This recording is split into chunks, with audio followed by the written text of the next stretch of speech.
Praise the Lord everyone. आत्मा की आवाज में आप सभी का मैं पुनः स्वागत करता हूं। हमारे खुदावंद प्रभु यीशु मसीह के जलाली बख्श नाम में आप सभी को मेरा सलाम कबूल हो। मेरे प्रियो, आज मैं आपके बीच में एक बहुत ही गहरी और आत्मिक बात को करने जा रहा हूं।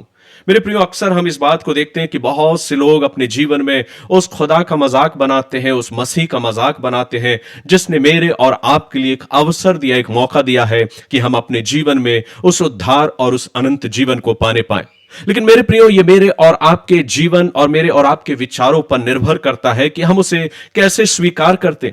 आज इंसान की सोच के दायरे में वो मसीही सीमित नहीं है। मेरे प्रियो, आखिर हम ये क्यों भूल जाते हैं कि हम इंसान ही हैं। हम उस अद्वैत परमेश्वर को अपने विचारों के द्वारा नहीं समझ सकते, हम उसे सीमाओं में नहीं बांध सकते। और इसलिए आज मैं आपको बताना चाहता हूं कि अक्सर जब हम उसका मजाक उड़ाते, उस मसीह का मजाक उड़ाते हैं, तो मैं आपसे ये कहना चाहता हूं, इंसान तो उस मसीह को नहीं पहचान पाया, लेकिन परमेश्वर के सम्मुख वो शैतानी शक्तियां उस ईश्वर को पहचानती भी हैं और जानती भी हैं और उसका डर और भय भी मानती हैं। मेरे प्रियो, आज का संदेश एक ऐसा आत्मिक संदेश है जो मेरे और आपके जीवन से बातचीत करना चाहता है। फिर आप इसे स्वीकार करें या अस्वीकार कर दें, यह आपके और मेरे विचारों पर निर्भर करता है। हम और आप अपने जीवन में मसीह को हल्के में जब लेते हैं तो हम इस बात को जानते हैं कि अक्सर इंसान उसको अपने जीवन में बहुत हल्की रीति से लेता है कि मसीह कौन है, या उसने इस प्रकार से अपने जीवन को जब क्रूस पर बलिदान कर दिया तो उसके बलिदान को लोग अक्सर मजाक में बनाते हैं या मजाक उड़ाते हैं। लेकिन मेरे प्रियो, यह मजाक की बात नहीं। एक समय ऐसा आएगा जब वही मसीह मेरे और आपके सम्मुख उपस्थित रहेगा और खड़ा होगा, और जब हमारा और आपका न्याय करेगा। वो क्षण, वो समय, वो वक्त फिर और कोई समय हमारे पास ना होगा जब हम अपने जीवन में उस मसीह के क्रोध से, उस न्याय से, उस दंड से अपने आप को बचाने पाए। आज ही अवसर है, आज ही मौका है कि हम अपने जीवन को कैसे जीते। फिर बार बार मैं इस बात को कहता हूं कि परमेश्वर ने हमें स्वतंत्र इच्छा दी है। हम और आपको उसने बंधनों में बांध कर नहीं रखा कि हम अपने आप को उसके उस विचारों के द्वारा उसकी उस बंधनों में अपने आप को बांध के रखें। मेरा और आपका परमेश्वर एक स्वतंत्र परमेश्वर है, जिसने मुझे और आपको एक स्वतंत्र इच्छा दी है कि हम उसे माने या ना माने। ये मेरे और आपके विचारों पर निर्भर करता है। मेरे प्रियो, परमेश्वर का वचन कहता है कि बेशक इंसान अपने जीवन में उस जीवित परमेश्वर पर हंसे या उस मसीह पर हंसे जिसने अपने आप को कलवरी के क्रूस पर बलिदान कर दिया, सिर्फ मात्र मेरे और आपके लिए। लोग हंसे तो हंसे, पर परमेश्वर का वचन कहता है कि स्वर्ग और अधलोक उसको जानते हैं कि वो मसीही है और राजा है और फिर से आने वाला है। लोग नहीं समझते और लोग कई बार अक्सर उसका मजाक उड़ाते। जब यीशु मसीह पृथ्वी पर थे तो लोगों ने उस पर हंसा और उसका मजाक बनाया।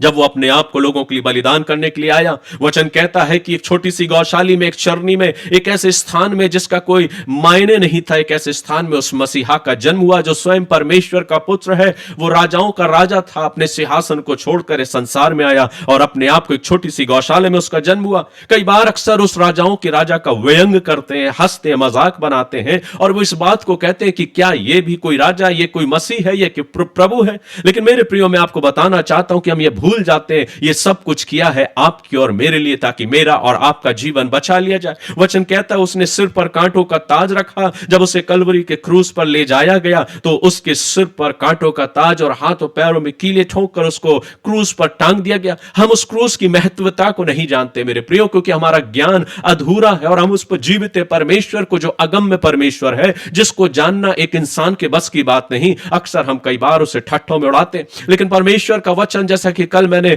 भजन संहिता की पुस्तक दूसरे अध्याय में आपके सम्मुख पढ़ा था कि परमेश्वर उन पर हंसेगा, उन पर परमेश्वर देखकर अपनी दृष्टि करके उन पर हंसेगा। वो इसलिए क्योंकि वो जानता है कि हम हैं क्या। हम इंसान जो है वो मिट्टी है और इस मिट्टी के इस जीवन पर इंसान इतना घमंड करता है और वो इस सोचता है कि सब कुछ उसके अधिकार में है, लेकिन वो भूल जाता है कि सब कुछ परमेश्वर के अधिकार में है। आज का जो जीवन तुझको मिला है या मुझको मिला है, यह परमेश्वर की बदौलत है, जिसने मुझे और आपको यह जीवन दिया है। मेरे प्रियो, परमेश्वर का वचन कहता है कि उस समय जब प्रभु ने अपने आप को बलिदान किया तो उस समय के लोगों ने भी उस मसीहा का मजाक उड़ाया, उस राजाओं के राजा, प्रभुओं के प्रभु का मजाक उड़ाया और उन्होंने मजाक में कहा, अगर तू परमेश्वर का पुत्र है तो खुद को बचा ले और अपने आप को इस कलवरी के क्रूस से उतार ले। लेकिन मेरे प्रियो, परमेश्वर का वचन कहता है उस मसीह ने, जब लोगों ने पूछा कि यीशु नासरी कौन है, जब मसीह ने कहा मैं हूं, तो लोग पीछे होकर गिर पड़े। सिर्फ मात्र उसकी आवाज से वो सैनिक, वो पैदल पैदल जो थे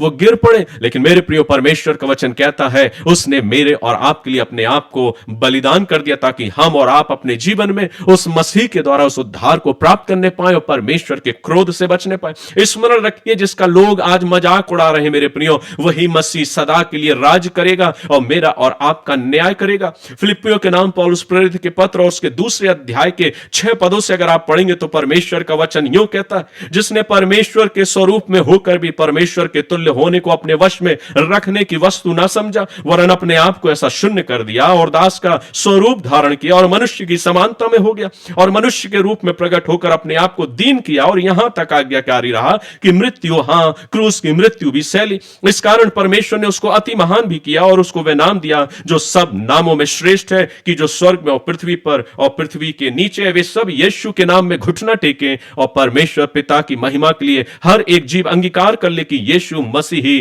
प्रभु है। मेरे प्रियो, परमेश्वर का वचन ये स्पष्ट रीति से बताता है कि आज जो लोग उसका मजाक उड़ाते हैं, आने वाले दिनों में यही मसीह सदा के लिए राज्य करेगा और मेरा और आपका न्याय करेगा। इस कारण परमेश्वर का वचन मुझे और आपको सिखाना चाहता है कि हम अपने जीवन में उस अगम्य परमेश्वर का, जिसका न कोई रूप है न स्वरूप है, हम उसे अपने रूप और स्वरूप में नहीं ढाल सकते। मेरे प्रियो, परमेश्वर का वचन कहता है वो महान, अति महान परमेश्वर है, जो सर्व सामर्थी परमेश्वर है। उस परमेश्वर ने अपने आप को मेरे और आपके लिए दे दिया और एक मानव रूप लेकर इस संसार में आया। लेकिन हाय इंसान पर कि वो आज इतना ज्यादा काबिल हो गया है पढ़ लिख कर, अपने विचारों और अपने ज्ञान के बल पर उस अगम्य परमेश्वर को तौलना चाहता है, उसके रूप को ढालना चाहता है और उसको सीमित करना चाहता है। एक तरफ और मैं आपके ध्यान को केंद्रित कराना चाहूंगा मरकुस रचित सुसमाचार उसके पहले अध्याय के 24वें पद में। वहां पर वचन कहता है कि यीशु नासरी के विषय में उन शैतानों ने कहा, जब वो एक व्यक्ति को चंगाई देने के लिए गया, वहां पर लिखा कि हे यीशु नासरी, तू हमारे साथ क्या करना चाहता? क्या तू हमें नाश करने आया है? मैं जानता हूं कि तू कौन है, तू परमेश्वर का पवित्र जन है, तू परमेश्वर का पुत्र है।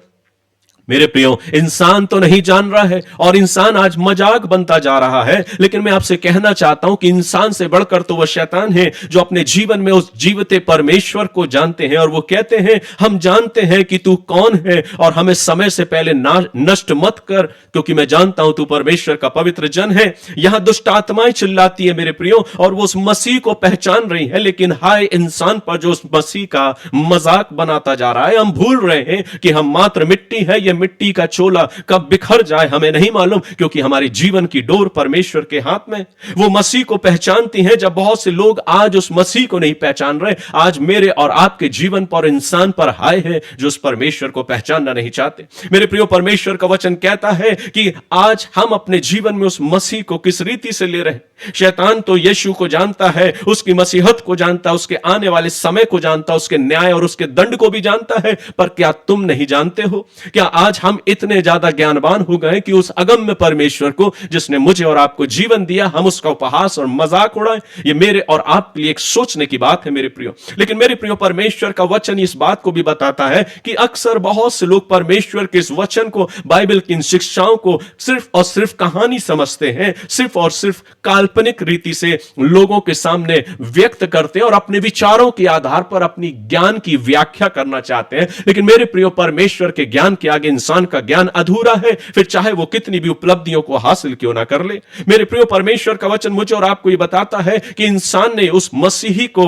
अपने ज्ञान के आधार पर सीमित कर जाना चाहा, पर सच्चाई तो यह है कि वो मसीह जो सिर्फ मात्र एक शिक्षक ही नहीं, पर वो मेरे और आपके जीवन का स्वामी है। वो मेरे और आपके मौत का अधिकार भी अपने हाथ में रखता है। वो जिसको चाहे वो जीवन देता है और जिसको चाहे उससे वो जीवन को ले भी सकता है, क्योंकि उसके हाथ में जिंदगी और मौत दोनों उसके हाथ में। वो ऐसा परमेश्वर है जिसने मौत पर फतेह हासिल की है। उसे क्रूस पर चढ़ाया तो गया, उसे मारा तो गया, लेकिन बाइबल यह भी कहती है, परमेश्वर का वचन यह कहता है, और सिर्फ कहता ही नहीं, लोगों ने इस बात को भी कहा है कि परमेश्वर के उस पुत्र ने अपने आप को जब बलिदान किया, तीसरे दिन मृतकों में से जी उठा। जिस बात को मसीह ने कहा था कि इस मंदिर को ढा दो, मैं 3 दिन में बना दूंगा, अपनी देह के बारे में, अपने पुनरुत्थान के बारे में उसने कहा। मसीह का पुनरुत्थान होता है, वो लोगों को दिखाई देता है, लोगों के देखते देखते स्वर्ग पर चला जाता और फिर से कहता है जैसे मैं जा रहा हूं वैसे फिर वापस आऊंगा। मेरे प्रियो, ये मेरे और आपके जीवन के लिए एक चुनौती है, मेरे और आपके लिए एक ऐसा संदेश है जो मुझे और आपको एक चुनौती देता है।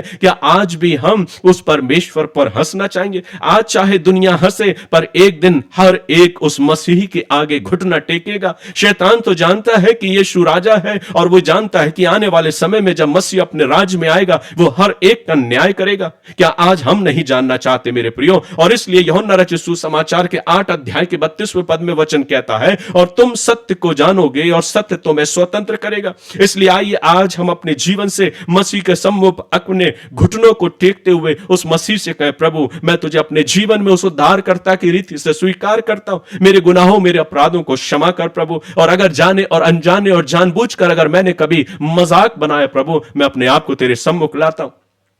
कई बार मैं इस बात को बोलता हूं मेरे प्रियो, मेरा और आपका जीवन है ही किया, इंसान है ही किया जो अपने जीवन पर घमंड करे। सब कुछ तो उस परमेश्वर का दिया हुआ है। आज जो कुछ आपके पास है वो सिर्फ और सिर्फ आपकी ताकत और बल के आधार पर नहीं। अगर वो परमेश्वर आपको जीवन ना दे, वो सांसें ना दे, वो धड़कन ना दे, तो आप और हम अपने जीवन में कुछ भी नहीं कर सकते। मेरे प्रियो, परमेश्वर का वचन कहता है तुम्हारे सिर के बाल भी गिने हुए हैं। परमेश्वर मुझे और आपको जीवन देता है तो एक मनुष्य का कर्तव्य क्या है? क्या वो उस जीवित परमेश्वर का उपहास करे?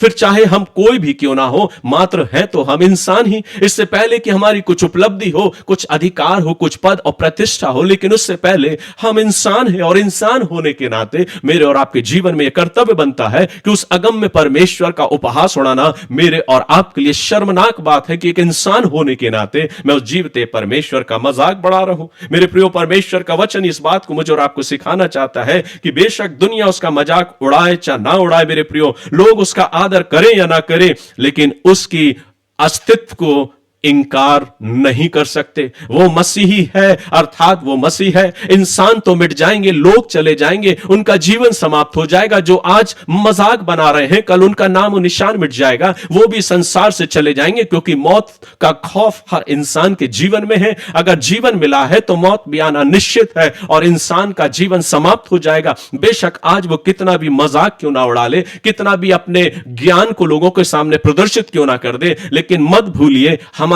जीवन क्षणभंगुर है। इसलिए अपने जीवन में ऐसी जिंदगी को जिए कि हम उस मसीह का सम्मान करते हुए, अपने जीवन से उसका आदर करते हुए अपने जीवन को उसके सम्मुख लाने वाले बन सके। इसलिए आइए हम उस मसीह के गवाह बनते हुए उस जीवते प्रभु का आदर और सम्मान करें और ऐसा अवसर, ऐसा मौका जो खुदा ने मुझे और आपको दिया है, अपने जीवन से उसकी इबादत करें। मैं फिर से कहना चाहता हूं, क्या हम इस संसार में एक मजाक बनना चाहते हैं? परमेश्वर कहता है, देख कि ये लोग तो मुझे पहचानते हैं लेकिन तुम मुझे नहीं जानते। मेरे प्रियो, आज मेरे और आपके लिए सोचने की बात है। परमेश्वर का वचन उसकी उस मसीहत को, उसके उस वर्चस्व को, उसके उस अधिकार को, उसके उस महिमा में उस मुकुट को मेरे प्रियो और उसके राज्य को पहचानती है। लेकिन हाय, इंसान उस परमेश्वर को नहीं जान पा रहा। क्यों मेरे प्रियो? क्योंकि हम और आप अपने ज्ञान और अपनी सोच और अपने विचार के आधार पर उस मसीहा को सीमित करना चाहते हैं।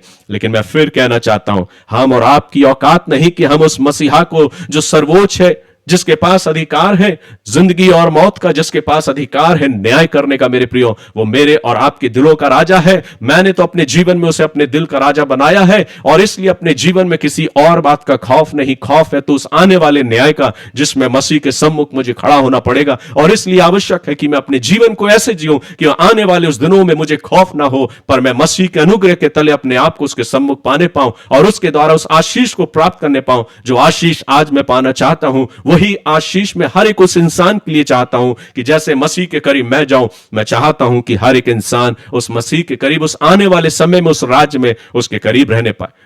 मेरे प्रियो, खुदावंद अपनी बरकत और आशीष हम में से हर एक को प्रदान करे और ऐसा अवसर दे कि हम अपने जीवन में सांसारिक ज्ञान के आधार पर नहीं, पर परमेश्वर को, परमेश्वर की आत्मा की अगुवाई में होकर पहचानने वाले हो सके। मैं प्रार्थना करता हूं कि परमेश्वर का नूर, उसका अनुग्रह, उसका फजल आपकी जिंदगियों को और रोशन करे और हम आत्मा की सच्चाई में होकर उस खुदा को पहचानने वाले हो सके। मैं गॉड ब्लेस यू। प्रभु आप सभी को आशीष दे और मैं प्रार्थना करता हूं अगर आपने इस वचन के द्वारा आशीष को पाया तो अपने आमीन शब्द को जरूर लिखें कि हाँ, मैंने इस वचन के द्वारा परमेश्वर की आशीष को पाया। God bless you. प्रभु आप सभी को आशीष दे।